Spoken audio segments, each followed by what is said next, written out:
Racun VX diklasifikasikan sebagai racun yang sangat berbahaya dan masuk dalam kategori senjata pemusnah massal. Racun ini bahkan lebih berbahaya bila dibandingkan dengan racun sianida yang sempat menghebohkan beberapa waktu lalu.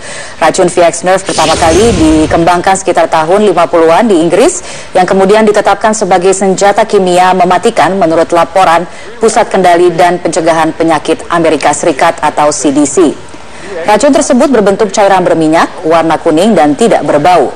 Racun VX pernah digunakan sebagai senjata pembunuh massal pada saat perang Iran dan Irak sekitar tahun 80-an. Di bawah Konvensi Senjata Kimia tahun 1997, zat ini dilarang dijual kecuali untuk keperluan riset atau medis. Sejumlah negara pun sepakat untuk melaporkan jika memiliki zat VX dan langsung menghancurkan persediaannya.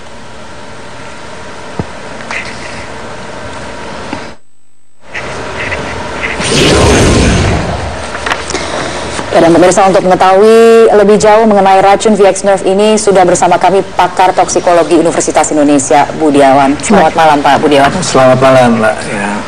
Ya baik-baik kabarnya kan. Nah, saya ingin bicara dan kaitan dengan. Tapi ini Pak, kalau kita melihat racun ini bekerja sampai kematian kasus yang sedang terjadi ini, bagaimana sebenarnya cara racun ini bekerja sehingga bisa juga mematikan?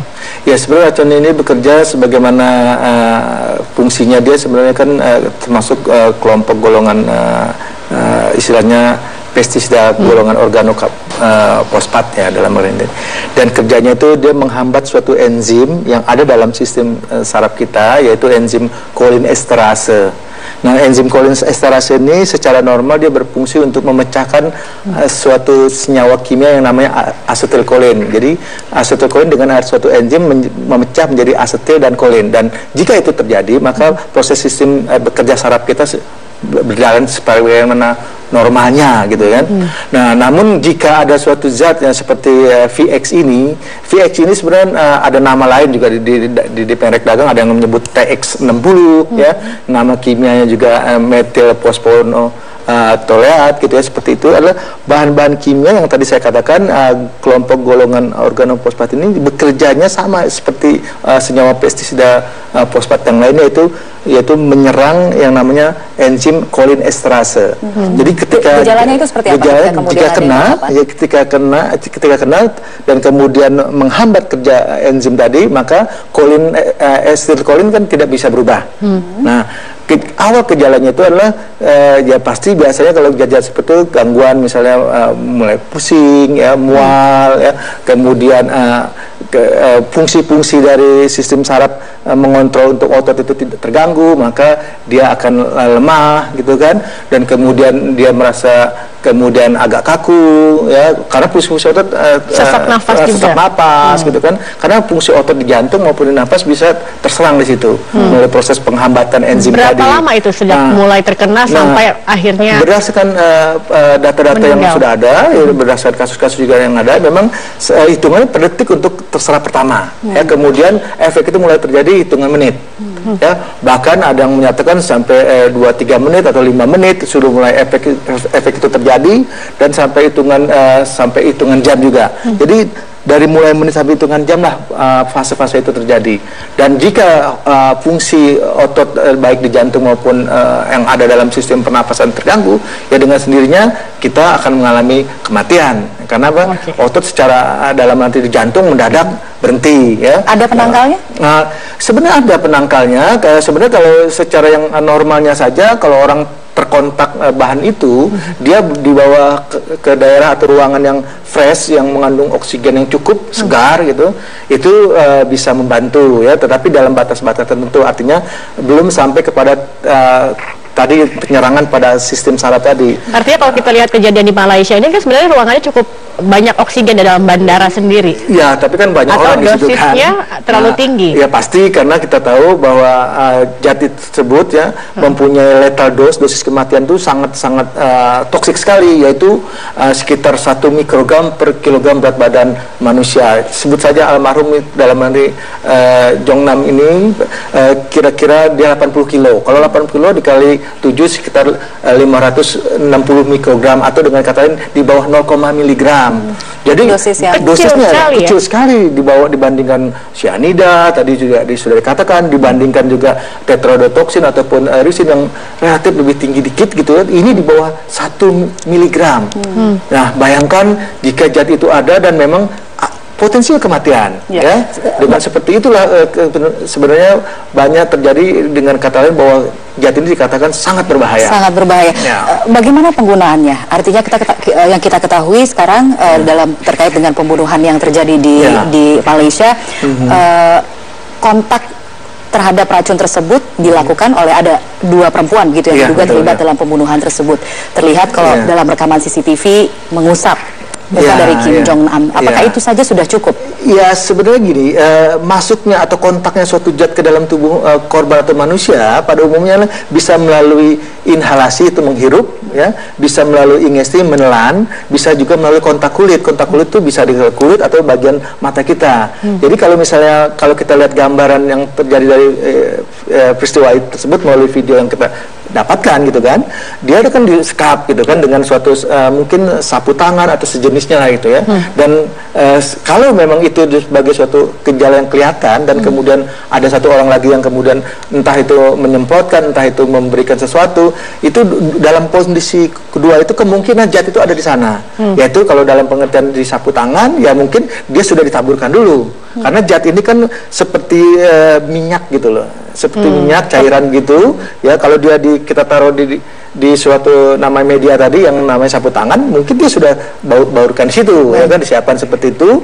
Dan kemudian kalau disekap itu ya berarti kan membutuhkan waktu kontak minimal mungkin 3-4 menit atau 5 menit gitu kan, berarti ada kontak ya. Pak Budiawan, tahan dulu di situ, nanti akan kita lanjutkan perbincangan ini sesaat lagi. Pemirsa, tetaplah bersama kami, Prime Time News akan ini tadi dikatakan bahwa ini berbentuk seperti minyak. Apakah selalu minyak kalau kita lihat dalam kasus ini sendiri kan tidak hanya ditempelkan atau diusap ke dalam mulut, tapi juga ada semprotan yang disemprotkan begitu. Ya, sediaan zat ini bisa dalam bentuk seperti minyak tadi saya katakan, ya bisa juga dalam bentuk aerosol. Ya, aerosol jadi gas, ya dicampur dengan gas. Dan sama mematikannya? Ya, sama mematikan, tergantung pada kadar atau konsentrasi atau dosis yang terkandung dari zat tersebut. Perlu kontainer khusus begitu untuk membawa? Ya, sebenarnya zat ini kan sangat berbahaya. Tentu pasti dia harus pakai kontainer khusus ya. Tidak bisa dengan tangan terbuka seperti itu, resikonya terlalu tinggi. Itu bisa bahkan suicide, bahkan membunuh diri bagi yang bersangkutan pelakunya. Jadi karena sangat berbahaya, maka untuk menghandle zat ini juga harus orang yang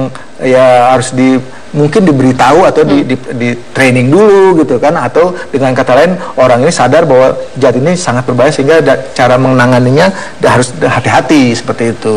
Pak Budiawan tadi sempat, sebelum dialog kita mulai, Pak Budiawan sempat mengatakan bahwa terkejut dengan masih adanya VX Nerve ini. Memang ini adalah racun yang sudah dilarang peredarannya. Lalu bagaimana kemudian ini menjadi pertanyaan besar berikutnya bagi otoritas Malaysia untuk mengetahui bagaimana zat ini bisa masuk ke Malaysia atau kemungkinannya bisa diproduksi di Malaysia?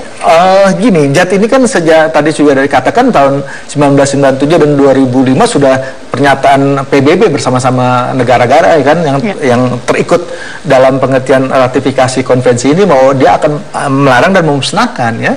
Tata cara memusnahkan sebenarnya mudah gitu kan. Tapi memang dalam hal tentu diizinkan untuk penelitian ya zat-zat seperti ini. Dan kalau kita bicara dalam kaitan keberadaan ini sampai di Malaysia, ya tentunya kita tahu bahwa zat ini tidak perlu dalam jumlah 50 ml ya kan, jumlah 10 ml saja atau 10 ml itu kecil sekali. Kalau kita bicara dalam kaitan dengan aspek pengawasan di bandara kan cairan yang di atas 50 ml yang harus dilarang. Tapi kan? bisa terdeteksi tidak? Karena zat ini memang tidak berwarna, tidak berbau. Seperti bagaimana kalau kita bawa suatu zat itu kan dalam jumlah yang di bawah 50 ml kita taruh bagasi kan nggak masalah. Karena sejauh ini banyak parfum ataupun zat-zat yang relatif seperti itu ya bisa lewat kan. Memang menurut saya tidak, kalau dalam konteks jumlahnya mungkin bisa lolos dimanapun dalam kaitan jumlah. Tetapi kalau memang ada informasi dahulu pasti akan dideteksi lebih lanjut dan zat ini akan diselidiki. Tetapi kembali lagi karena jumlah yang kecil dan juga jumlah yang kecil cukup juga bisa mematikan, karena tadi saya katakan sangat toksik, sangat berbahaya zat ini gitu. Nah kembali lagi memang zat ini kalaupun masih ada, negara-negara mana saja yang masih memiliki persediaannya? produksinya waktu pertama di Inggris ya, kemudian di beberapa negara Eropa dan Amerika, tapi kemudian keberadaan itu menurut informasi sudah dilakukan yang namanya pemusnahan. Jadi apakah zat itu negara-negara yang tertentu memiliki, ya saya tidak tahu, tapi ke dalam aspek penelitian bahwa zat ini bisa berada dalam arti suatu negara karena untuk di Indonesia sendiri untuk niat penelitian. Kalau memang ada niat penelitian untuk seperti itu, ya bisa ada. Tapi sepengetahuan saya, Indonesia kelihatannya tidak pernah menggunakan hal-hal yang seperti itu, karena zat itu untuk apa gitu? Karena zat itu awalnya diproduksi hanya untuk tujuan sebagai senjata pemusnah massal dalam kaitan dengan perang. Baik, terima kasih Pak Budiawan, toksikologi dari Universitas Indonesia atas kehadirannya pada sore hari ini. Dan pemirsa, kami akan kembali dengan informasi lain, diantaranya